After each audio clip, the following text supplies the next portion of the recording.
Are you starting something new? Whether it's acquiring a new skill, starting a new hobby, launching a new project, or even a new chapter in your life. But it's overwhelming, daunting, and you're not exactly sure on where to start?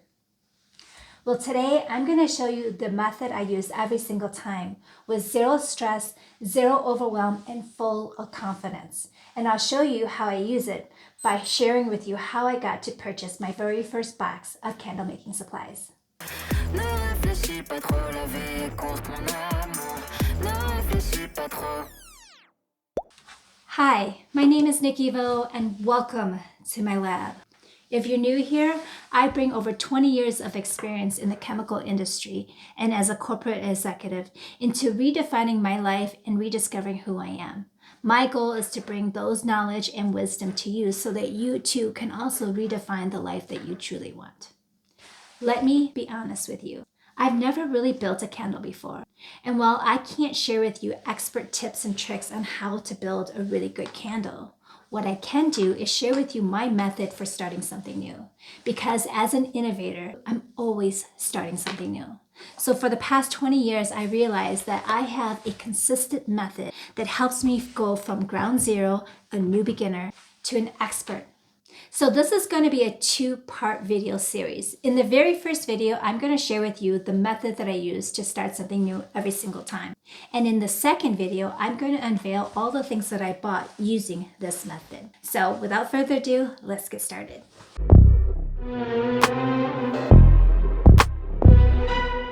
Before I show you what's inside the box, let me give you the exact method I use when I'm stepping into anything new.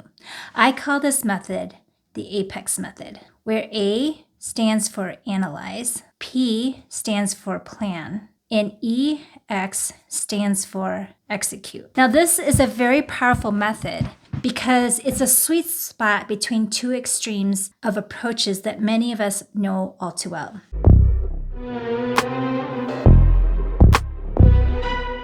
The first extreme is what I call the just do it method. In this method, you just go and do it. It's got great momentum because it has action. And so immediately you feel like you're winning because you're doing work, you're making strides. However, the problem with this method is there is no direction. You just go off and do it. You haven't really thought through what's your approach, what's your next step. And because of that, while you can get immediate progress, you have a tendency to go down multiple rabbit holes. Because of this, you're going to have wasted time, wasted effort. It's going to be confusing. There's going to be a lot of chaos, and eventually you're going to feel out of control and oftentimes give up and fail.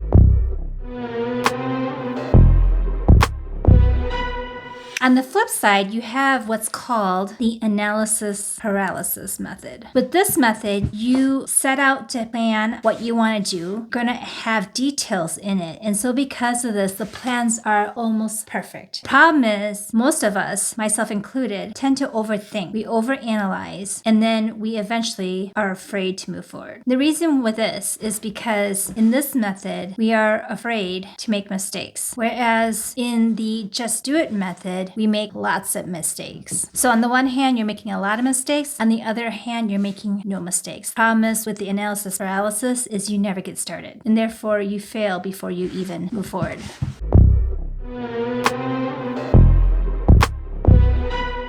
So what we need is a healthy balance between the two, and that's where the APEX method comes into play. With the APEX method, by planning things out, we will have direction. First, analyze it, then we plan, and then we put limits and boundaries behind that planning phase such that we can have execution, otherwise known as action. So you will have both direction and action. It gives you structure and action and enough freedom to explore without fear. It's simple, practical, and I use it for just about everything. So as I walk you through this method in my first unboxing today, follow along and start imagining how can you use this method to your next project, your next hobby, to acquire a new skill, or even your next stage or chapter in your life. Because once you learn this method, you'll never approach anything new with fear or anxiety ever again. You're just going to have confidence and a passion to fully move forward. So let's break down each phase even further.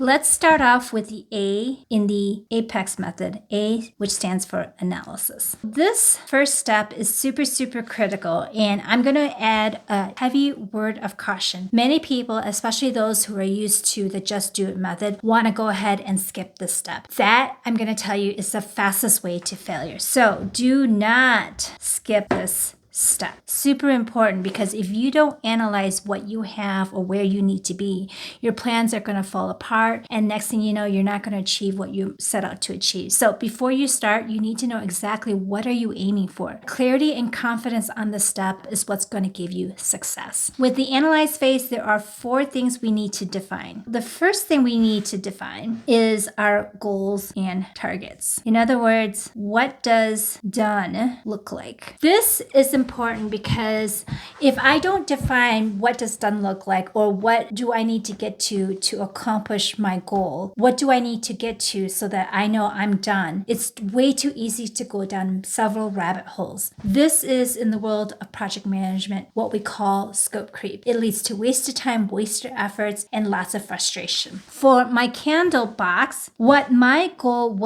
is to know and buy my items and equipment to make my very first candle. I clarified my very first candle because I am not looking to be an expert. I'm really making this a very small project so that I can get started to making my very first candle. I'm not going to go out there and learn everything I need to know about candle making. So for me, the beginning phase is what I need to pay attention to so that when I go to buy my items and equipment, I'm not buying things that only experts will buy because they have the knowledge and the skill set to use that equipment or use that item. I'm just going to buy the very first items to help me build my candle. The second thing you're going to want to know or define is set a time limit. And the reason why this is important is because later on, you're going to actually want to learn about your skill set or your hobby or that project or that chapter. And if you don't put a deadline on it, you can get stuck in analysis paralysis or stuck in forever learning about your subject without having any action. You need to gather enough knowledge so you know how to get started without stalling progress. Make it reasonable. In this limit, you want to do what's called the Pareto rule, which is the 80-20 rule. 80% of what you need to know is in 20% of the content. That's it. Most of everything you need to know to start as a beginner comes from 20% of the content. Don't worry about needing to know 100% everything about that subject area. And you don't want to go longer than that time. Put yourself a time limit. With this analyze phase, the time limit should actually be very short. It should not be months on end. It should be just a few days, if not a few weeks. For my candle making process, I knew that I needed to learn a little bit about candle making. And so I gave myself 2 weeks. Why is this important? Because for me, I knew that I needed to know everything to start making my very first candle within 2 weeks. I didn't want to give myself more than 4 weeks. And I knew that 1 week was not enough. If I gave myself more than 4 weeks, I would actually stall in making progress. And if I only made 1 week, I feel like I don't have enough knowledge to move forward. So for me, I needed to actually put together 2 weeks. The third thing you're going to want to do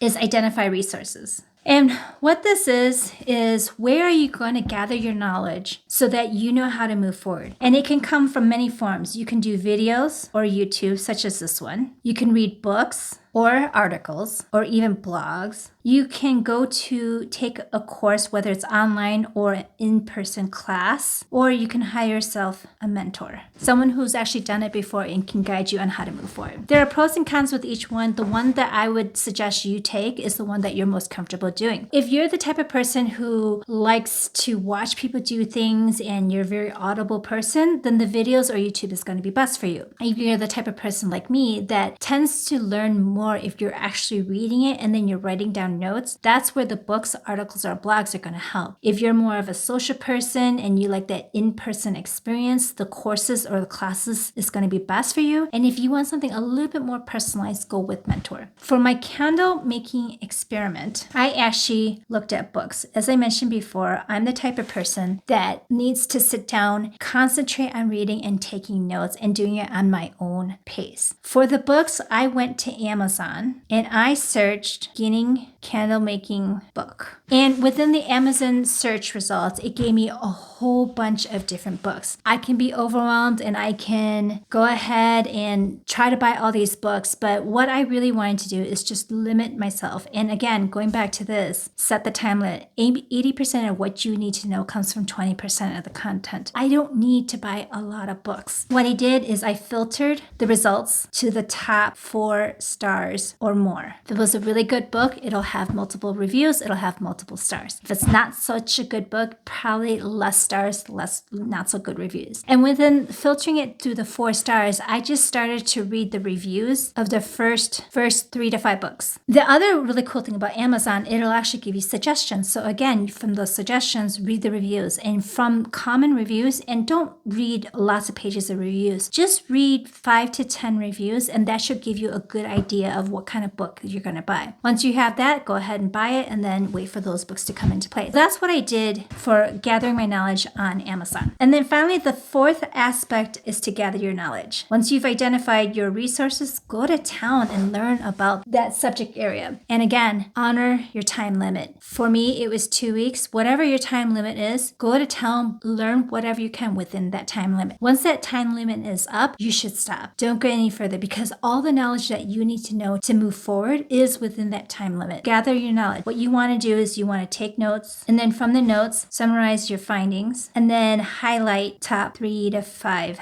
items. These are things that you're going to want to pay attention to as you move forward. For me, I learned from candle making that the items I needed to buy from the 4 books that I've read was I need to know the wax type. I need to know what candle type, because whatever candle type I'm going to make will decide on what the wax is. I'm also going to need to know what kind of wick to buy and what kind of jar, because I wanted to make containers to purchase. Optional is going to be my fragrance and my dye. And then also I need equipment. And from this, I learned who to buy it from. For my fragrance, I learned that there are several options, but for me, I chose Wellington Fragrance Company. For my supplies, I went to actually 2 different suppliers. I went to the Flaming Company, and then I bought a few things off of Amazon. Now, there were other vendors that I looked at, but they didn't give me the discounts that the Flaming Company gave me. So most of what I needed to buy came from either Flaming Company or Amazon. That's it for the analyze phase. So again, for your analyze phase, define what your goals and targets are. What does done look like? Set your time limit. Know that 80% of what you need to know comes from 20% of the content. Put your time limit in just a few days or weeks, not months. Identify your resources, whether it's through videos on YouTube, books, articles, or blogs, courses or classes, or a mentor. And then finally, gather your knowledge. Take notes, summarize, highlight the top 3 to 5 items, and again, honor your time limit doing that. So the next big part in all of this is going to be your P for your plan phase in the Apex method. Once you've done the thinking and you've gathered the knowledge, now you want to plan out your experiment or your execution, or know how to apply that knowledge that you've gained. So similar to running a marathon, you can't just sit there and read how to run a marathon. You actually have to go out and practice and run it. Planning is where everything starts to feel calm and doable. This is the step that turns an idea or a wish into something you can actually see results and be very proud of. With this, you actually want to define 6 things. The first is define the outcome. Similar to the goals and targets in the analyze phase, what does done look like? This is also what does done look like, but this is for the execution phase. When you go off and try your first hobby, your first skill, or even the project, you want to define what does a successful hobby, a skill, or even that project or new chapter in life, what does that success look like? What does done look like? And for me, the candle making, I actually wanted to build my first candle. There are actually many things in here that I needed to further define, because what I learned is that candle making has multiple steps to it. So with this, I wanted to know what wax to use. So that's going to be actually one experiment. I actually also want to know what wick to use. And that's also a second experiment. And then finally, I wanted to make my first candle with scent in it. So that's going to be 3 experiments. So within this, I'm going to actually have 3 different experiments, and each of them is going to have a definition of what does done look like. The next thing I want to define is project timeline. For this is similar to this phase where you set a time limit. Again, 80-20 rule. Don't strive for perfection as you're just a beginner. You want to figure out what would make me happy and what are the things that I'm okay letting go, not perfection. So with my project timeline, the 3 experiments, 1, 2, 3, I know that in order to define my very first wax use, that's going to happen in 1 day, maybe 2. And then from that, analyze it. So therefore, that's 1 weekend. The next experiment, again, 1 day or 2, that's going to be a second weekend. And then a third weekend for fragrance, and then a 4th weekend to tie it all over. So for my project timeline, I have week 1, wax experiment. Week 2, I have the wick experiment. And then week 3, I have the fragrance, just my very first beginner fragrance, nothing fancy. And then week 4, I'm actually going to analyze and summarize. So from this, the big overarching outcome is I want to know what is the best candle to make. And that's what I'm going to have at the end of week 4 is I'm going to summarize, okay, based on what I've experimented within the first 3 prior weeks, I know what's my best first starting candle with the wax, with the right wick, and the right type of fragrance. The next thing you want to do is define your planning approach. What I mean by this is there are actually 2 different ways that you can go about this. The first way, you can have what's called a forward approach. Similar to this, where I said, okay, 1 week I'm going to do this, 2 weeks I'm going to do this, 3 weeks I'm going to do this, 4 weeks I'm going to do this, and that's going to complete my full beginning experiment. You basically define it from beginning, where are you now, and then step by step, what are the steps you need to get to the end. That's the forward approach. The alternate approach is you work backwards. Working backwards is actually more helpful if you have a deadline. So for example, let's say that I want to build my first candle experiment, but I'm down for a crunch time and I need to get that candle experiment done in 2 weeks because maybe I want to gift it to a friend or for somebody for their birthday. So I need to work backwards. At the end of 2 weeks, I need to have a completed first candle. And from that, by the end of week 1, I need to know what wax, wick, and fragrance to use. And then from that, I can actually divide it even further. 7 days to a week, let's say 5 because 2 days of buffer time. So in day number 4 to 5, I need to define my fragrance. In day 3 to 4, I need to define my wick. And then day 2 to 3, define my wax. And then day 1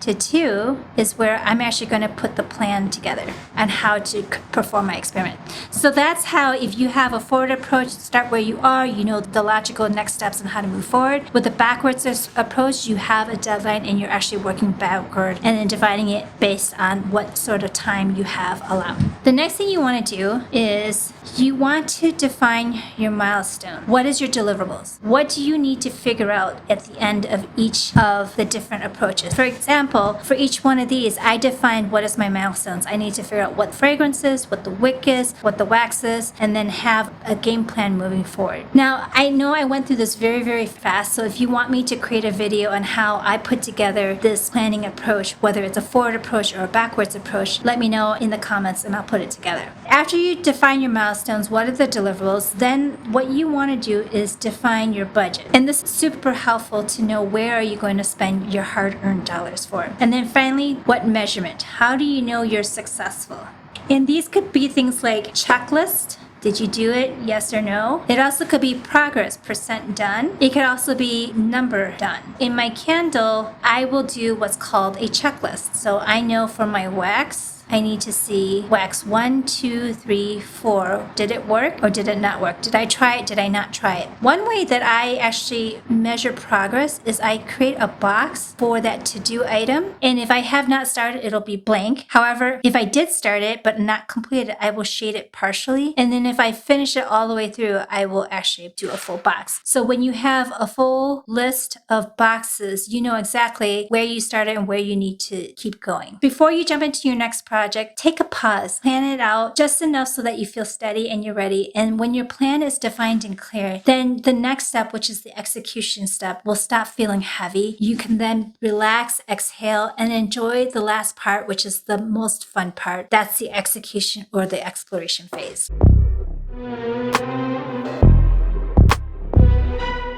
As I mentioned, the last phase, execution phase. EX stands for execution. This is the part where most people think it's the hardest, especially if you are just going to go out and do it. Now, if you're the type of person who's really good at implementing and iterating along the way, execution without analysis or planning might feel like you're making a lot of progress. However, as I mentioned, if you do your analysis and planning phase well, then execution can become surprisingly fun and simple. But there are a few things you need to keep in mind while you're doing the execution phase. The first is follow your plan. You put in all that time and effort in your plan phase that if you don't follow your plan, what was all that time and effort into making that plan for? When you follow your plan and do it just as you had laid it out, don't overthink it, just do it. Trust the work that you've done, the analysis, the planning, and let the action replace doubt and follow the plan. The second thing you want to do is monitor progress. Again, if you actually took the time and defined what is your measurement, then you can monitor your progress, and based on whether you're trending towards progress, if you're following along with progress, great, keep going. If you're falling behind because life happens, then you can actually go back to the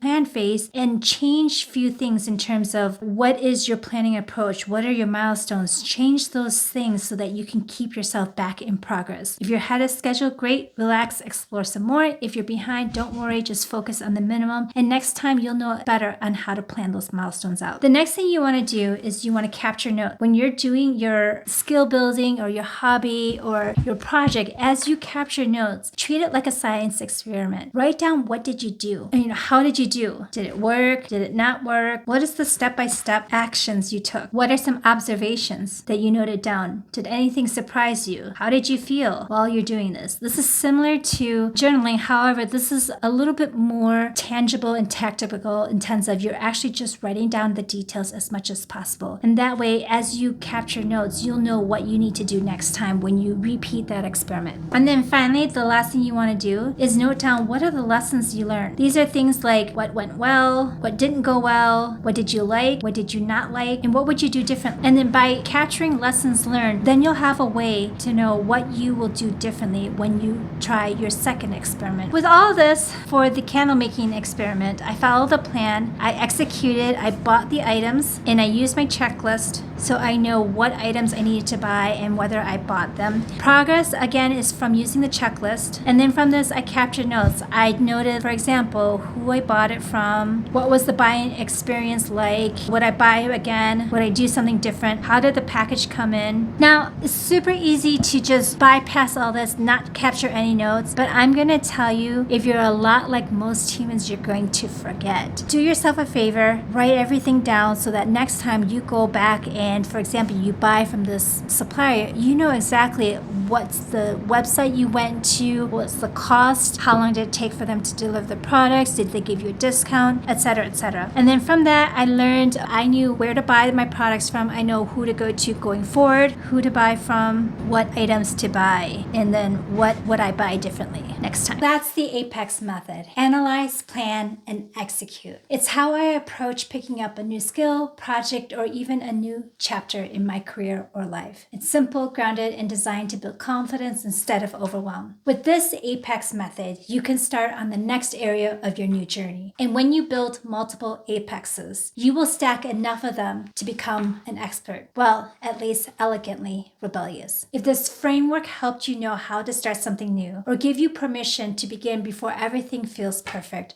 then I'd love for you to stay with me on this journey as I share more simple and easy ways to approach difficult things in life. Subscribe if you want more behind the scenes learning, creative experiments, and honest conversations about living a life on your own terms. And if there's something new you've always wanted to try, tell me in the comments. I love to know what you're experimenting. And if you want a simple APEX template with all these details, click the link in the description. Stay tuned for the next video where I reveal what's inside the box and how I got there using the APEX method. Thanks for spending time with me. Until next time, be bold, be you, and be elegantly rebellious.